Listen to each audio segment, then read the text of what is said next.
na. Yung kapitbahay ko, alas 12 na ng hating gabi, nagbibidyoke pa. Normal na reklamo pa lang yan dito, taga-bundok ka ba? Hindi na po biro to, Kap, pati aso namin napaside-eye na sa ingay. Anong kanta ba kinakanta? Paulit-ulit na My Way.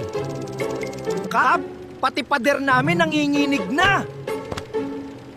Kapag My Way ang issue, high risk talaga ya? Nasabihan mo na ba kapitbahay mo? Oo, Kap. Ang sagot ba naman sa akin? Makisaya ka na lang. Kap, gusto ko lang naman matulog ng payapa. Iho, barangay hall to. Hindi therapy session.